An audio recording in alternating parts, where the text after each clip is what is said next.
ऐसा देखो। Good morning students, आज हम लेकर के आए हैं एक थर्ड क्वेश्चंस। इसे मैं इसलिए ऐसे बता रहा हूँ क्योंकि बोर्ड पर इस पूरे क्वेश्चन को लिखना काफ़ी दिक्कत कर सकता है। काफ़ी बड़ा क्वेश्चन है बट है बहुत ईजी। चीज़ें थोड़ी सी लैंग्वेज थोड़ी बड़ी दे रखी है बट क्वेश्चंस बहुत ईजी है। अगर आप पूरा क्वेश्चन पढ़ेंगे तो कोई तकलीफ नहीं आएगी आपको। क्या कह रहा है देखिए क्वेश्चन को। To conduct sport day activity. Questions को बहुत अच्छे से रीड करना है, जो कि मैं बार बार अपनी क्लासेस में कहता हूँ कि अगर आप क्वेश्चन को अच्छे से रीड करेंगे तो ऑटोमेटिक आंसर आपके सामने होगा, उसमें किसी किस्म की कोई प्रॉब्लम नहीं आएगी। But read the question, read the questions, okay. तो now the first question, now the third question. To conduct sport day activity in your rectangular shed. आपको स्पोर्ट डे एक्टिविटी बनानी है rectangular shape school ground ABCD, यानी एक school का ground है ABCD जो rectangular है। Lines have been drawn with the chalk powder at a distance of 1 metre each. Line खींची गई है चॉक के पाउडर से और हर एक लाइन के बीच में 1 मीटर का गैप है, ये आपको कहा गया है। 100 flower pot have been placed at a distance of 1 metre from each along. मतलब यहाँ पे ये जो लाइनें दिख रही है बच्चों, यहाँ पर ये भी आपको 1 मीटर के गैप में दिख रही है और ये जो फ्लावर पॉट भी दिखे जा रहे हैं वो भी बच्चों 1 मीटर के गैप में ही आपको रखे जा रहे हैं। यानी अगर आप इसके कोऑर्डिनेट आप बनाएंगे तो ये जो काम करेगा ये y कोऑर्डिनेट के रूप में काम करेगा और ये जो करेगा वो x कोऑर्डिनेट के रूप में काम करेगा। ठीक है, आगे पढ़ते हैं। क्या कहा गया है? As shown in figure 7.12, Niharika runs 1/4 of the distance of AD। Niharika जो जा रही है वो 1/4 of the distance of AD on the second line। Niharika नाम की कोई लड़की है जो यहाँ पर आप देखिए सेकंड लाइन से जा रही है और सेकंड लाइन से वो कितने जा रही है, इस पूरी का 1/4।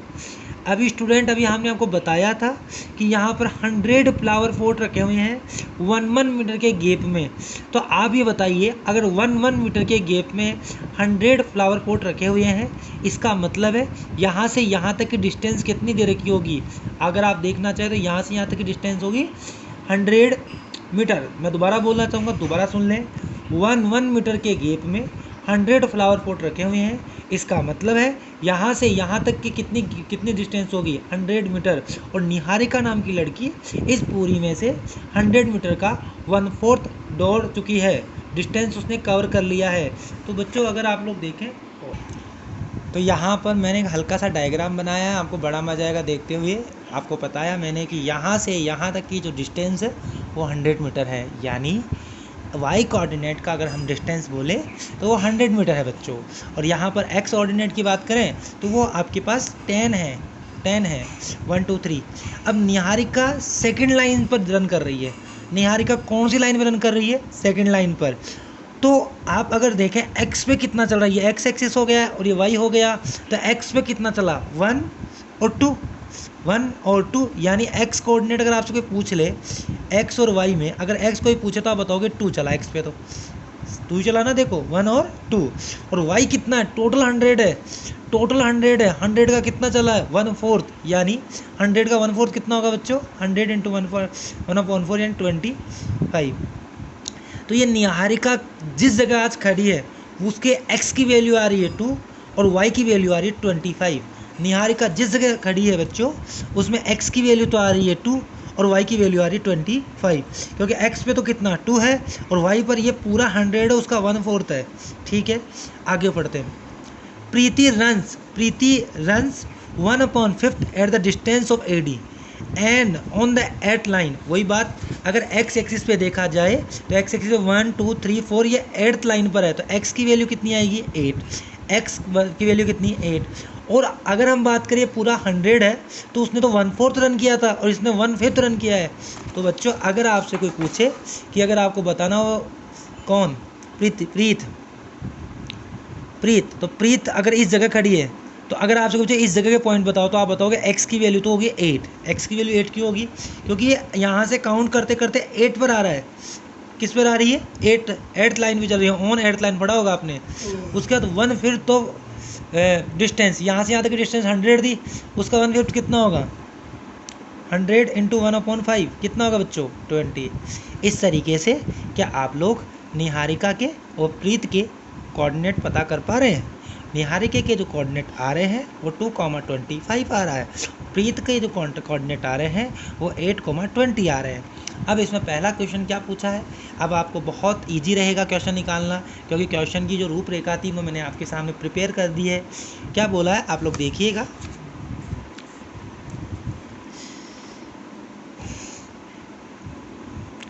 सबसे पहले पूछा है distance of AD, distance of sorry what is the distance between of both flag, what is the distance between both flag, मतलब सबसे पहला काम तो निहारिका के और प्रीत के फ्लैग का डिस्टेंस निकालनी है। निहारिका और प्रीत के फ्लैग्स की क्या निकालनी है, फ्लैग की क्या निकालनी है, डिस्टेंस निकालनी है। तो बच्चों अगर आपको यहाँ से यहाँ तक की डिस्टेंस निकालनी है, यहाँ से यहाँ तक की, तो आप लोगों को 2 पॉइंट चाहिए। मैंने कर दिया, निहारिका यहाँ खड़ी है, यहाँ कौन खड़ा है, प्रीत खड़ी है, यहाँ इसके अगर हम बात करें तो 2,25, इसकी हम बात करें तो 8,20, और यहाँ से यहाँ तक की डिस्टेंस, तो भैया ये डिस्टेंस नहीं निकाल सकते। डिस्टेंस फॉर्मूला कौन सा फॉर्मूला, डिस्टेंस पता है, फर्स्ट में फर्स्ट 8 - 2 का स्क्वायर, सेकंड में सेकंड, और अब आपको मेरे को लगता नहीं तकलीफ होनी है 6 का स्क्वायर प्लस 5 का स्क्वायर, तो आप लोग करेंगे 36 + 25। एक बार चेक कर लें कोई मिस्टेक तो नहीं कर दी अपने।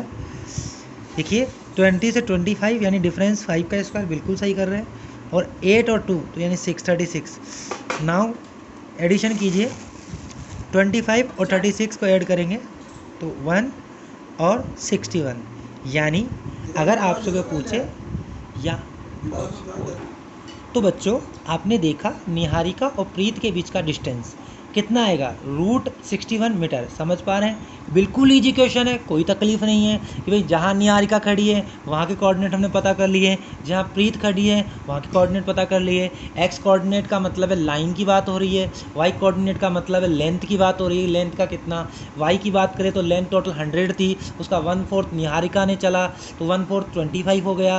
प्रीत की बात करें तो प्रीत ने 1/5 चला किसका, 100 का, तो 100 का 1/5 20 हो गया है। इस तरीके से निहारिका और प्रीत दोनों के कोऑर्डिनेट निकाल लिए, और जब हमारे पास कोऑर्डिनेट होते हैं बच्चों तो हम आराम से डिस्टेंस निकाल सकते हैं, जैसा मैंने आपको निकाल के दिखाया। पहले में से पहला लेस करेंगे और उसका स्क्वायर कर लेंगे, दूसरे में दूसरा लेस करेंगे उसका स्क्वायर कर लेंगे। Distance between Niharika and Preet is √61 metre, जो कि अपने 7.1 में निकालना सीखा था। नाउ अब आगे देखते हैं क्या कहा, आगे कहा है वो, if Rashmi has to a post of blue flag exactly halfway between the line segment joining two flag, यानी निहारिका और प्रीत जहाँ खड़ी है अगर उसको जोड़ दिया जाए तो एक लाइन सेगमेंट बनता है, उसको जोड़ दिया जाए, निहारिका और प्रीत जहाँ खड़ी है अगर उसे जोड़ दिया जाए तो एक लाइन सेगमेंट बनता है बच्चों। क्या बनता है, लाइन सेगमेंट। रश्मि नाम की जो लड़की आई है, रश्मि नाम की जो लड़की आई है वो बिल्कुल क्या कहा है, एक उन्होंने ब्लू फ्लैग रखा है exactly halfway between the line segment, यानी बिल्कुल बीच में उसने रखा है, और उसके कोऑर्डिनेट निकालने हैं, उसके कोऑर्डिनेट हमारे को निकालने हैं। What should she post her flag, मतलब उसने कहाँ रखा है, उसकी पोजीशन बतानी है, उसने कहाँ रखा है। आप देखिए क्या लिखा हुआ है, where should she post her flag, where यानी कहाँ रखा है उसने अपना फ्लैग, तो इसके बीचों बीच में। तो बच्चों आपको पता होना चाहिए 2 पॉइंट है, उनके बीचों बीच का पॉइंट है, और बिल्कुल बीचों बीच का पॉइंट है बिल्कुल मिड का पॉइंट। और मिड का पॉइंट कैसे निकलता है, मिड पॉइंट पर, बिल्कुल आप सही सोच रहे हैं, मिड पॉइंट फॉर्मूला सोच रहे हैं ना आप, तो मिड पॉइंट फॉर्मूले से ही निकलेगा। मिड पॉइंट फॉर्मूला आपको आता है, बाई मिड पॉइंट फॉर्मूला।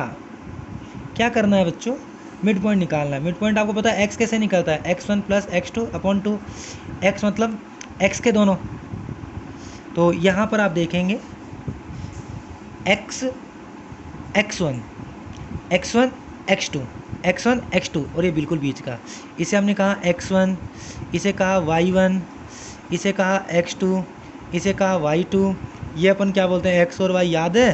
तो x1 प्लस x2 अपॉन 2, तो ये तो हमारा निकल के आ जाएगा x, निकल के आ जाएगा नहीं आ जाएगा। ऐसे y1 प्लस y2 अपॉन 2 ये आ जाएगा y। तो यहाँ पर देखिए आप लोग, ठीक है देख पा रहे हैं। तो देखो हमारा x1 था 2, ये हमारा 8 अपॉन 2 यानी 5, x तो हमारा रहा 5 और y पूछे तो y क्या होगा। तो x1 प्लस x2 अपॉन 2, इस तरीके से आपने x के कोऑर्डिनेट निकाले, x प्लस x2 अपॉन 2 यानी 5 आ चुका है अच्छी तरीके से। अब y का मतलब y का x1 देखना है, तो y1 हमने दिखाया आप लोगों को कितना y1 है। अगर हम बात करें तो y1 तो हमारा है 25 प्लस y2 हमारा है बच्चों 20 अपॉन 2, तो इस तरीके से आया 25 22 अपॉन 5। तो x और y के जो कोऑर्डिनेट आ रहे हैं वो आ रहे हैं 5 और 25.2। क्लियर है बच्चों। इसका मतलब आप समझ रहे हैं, इसका मतलब है ये जो रश्मि नाम की लड़की थी वो बच्चों 5वीं लाइन में, 5th लाइन में, और कहाँ पर है, कितनी डिस्टेंस उसने कवर की है, उसने डिस्टेंस कवर की है 22.5। आई होप आप लोगों को चीज़ें समझ में आ रही होगी। आइए आगे बढ़ते हैं। गुड मॉर्निंग स्टूडेंट, एक और क्वेश्चन बच रहा है आप ही की इस एक्सरसाइज का। बाकी क्वेश्चन हमने पिछले वीडियो सीरीज में दे दिए थे, आप इस क्वेश्चन को भी देख लीजिए। क्वेश्चन नंबर 10 भी बेसिकली बेस 7.1 पर ही है। 7.1 में आपने डिस्टेंस निकालना सीखा था, वही हम यहाँ डिस्कस कर रहे हैं, कुछ भी नया नहीं सीखने वाले। क्या कहा है बच्चों, find the area of rhombus, find the area of rhombus if it's vertex 3,0 4,5 -1,4 -2, -1 taken in order. एक ऑर्डर में लेना है, सबको पता है, मैं बार बार बोलता हूँ कि इनको एक ऑर्डर में ही लें। और इसने खुद ने फॉर्मूले का एरिया ऑफ रोम्बस का फॉर्मूला भी दे रखा है 1/2 प्रोडक्ट ऑफ डायगोनल। तो आइए देखते हैं। एक रोम्बस हमने बनाया और उसमें चारों कोऑर्डिनेट लिख दिए A B C D, sequence में लिखे हैं 3 0 4 5 -1 4 और -1 2। मैं बार बार बोल रहा हूँ सीक्वेंस में लिखना है, ऐसे लिखना है या ऐसे लिखना है, ऐसे नहीं लिखना 3 0 लिख दिया फिर 4 5 या फिर इधर ये इधर नहीं। एक जैसे चक्की चलती है वैसे ही चलाना है आपको। अब बच्चों आपको पता है एरिया ऑफ रोम्बस क्या होता है, 1/2 into product of diagonal.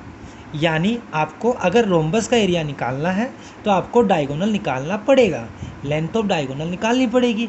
Wait कीजिएगा, लेंथ ऑफ डायगोनल अगर आप लोग निकालेंगे तो कैसे निकालेंगे, ये ए है ये सी है। अगर आपको यहाँ से यहाँ तक की लेंथ निकालें, बिल्कुल आप सही सोच रहे हैं। जो स्टूडेंट ढंग से समझ रहे हैं वो समझ चुके हैं कि सर ये तो खेल ही खत्म हो गया। आपको ए और सी दे रखा है तो आप ए से सी तक की लेंथ निकाल लो, ऐसे आप बी से डी तक की लेंथ निकाल लो। बात समझ में आ रही है। जैसे आपने ए से सी तक की लेंथ निकाली वैसे आप बी से डी तक की लेंथ निकाल लो। बिल्कुल डिस्टेंस फॉर्मूला लगाना है। तो यहाँ पे देखो मैंने ए सी निकाला है, पहले में से पहला, दूसरे में दूसरा लेस करके, और ऐसे ही बी डी निकाला है। यह आप लोग करना अच्छी तरीके से जानते हैं। 16 और 16 -3 और -1 -4 का स्क्वायर 16, 4 - 0 4 का स्क्वायर 16। 16 को 216 नहीं लिख सकते हैं। अरे वही 5 + 5 को हम 2 × 5 भी तो लिख सकते हैं ना। वैसे ही 16 + 16 को 2 × 16 लिख सकते हैं, क्योंकि इसका मतलब भी 32 होता है, इसका मतलब भी 32 होता है। अब बताओ 16 को बाहर रूट होके जा सकता है और 2 ऐसे कैसे रह जाएगा। ऐसे 32, ऐसे यहाँ 36 आएगा, 36 रूट होके जा सकता है बाहर, 6 अंदर रूट हो जाएगा। अब हमारे पास पहला डायगोनल ए सी आ चुका है और दूसरा डायगोनल बच्चों बी डी आ चुका है। ए सी और बी डी दोनों आ चुके हैं आपके सामने, इसमें कोई तकल्लुफ़ वाली बात नहीं है। अब आप लोग यहाँ रख दें 1/2 प्रोडक्ट ऑफ डायगोनल, मतलब इन दोनों का प्रोडक्ट 4√2 × 6√2। अब जिनका दिमाग अच्छी तरीके से काम करता है, वैसे सभी का करता है, लेकिन जिनका नहीं करता वो करना चालू करेंगे। √2 × √6, √2 × √2। तो आपको पता है √2 और √2 मिलकर के 2 ही तो बनाते हैं। अगर √2 को √2 से मल्टीप्लाई कर लिया जाए तो 2 बन जाता है, और 2 चूँकि नीचे है तो उसे कैंसिल आउट कर देंगे। अब बच्चों क्या बच रहा है, 4 और 6 ही तो बच रहा है, यानी 4 × 6 यानी कितना आ जाएगा 24। This is your answer. I hope you can understand what I want to say to you about the video, about the topic. आप लोग ध्यान से सुनते रहिए, समझते रहिए, और इस तरीके से लाइक एंड सब्सक्राइब जरूर करते रहिए। और ये सेंटीमीटर में है तो क्योंकि हमें नहीं पता तो हम यूनिट लिखेंगे यहाँ पे, यूनिट स्क्वायर, क्योंकि बच्चों ध्यान रखिएगा एरिया एक स्क्वायर यूनिट होती है। और टीचर जब भी एरिया की बात आती है तो आपका यूनिट जरूर चेक करता है कि आपने लास्ट में यूनिट क्या लगा रखी है। सेंटीमीटर होता है सेंटीमीटर स्क्वायर लगाते हैं, मीटर होता है मीटर स्क्वायर लगाते हैं, इसीलिए यहाँ यूनिट है तो यूनिट स्क्वायर लगा देंगे, क्योंकि हमें यूनिट का पता नहीं है। Thank you.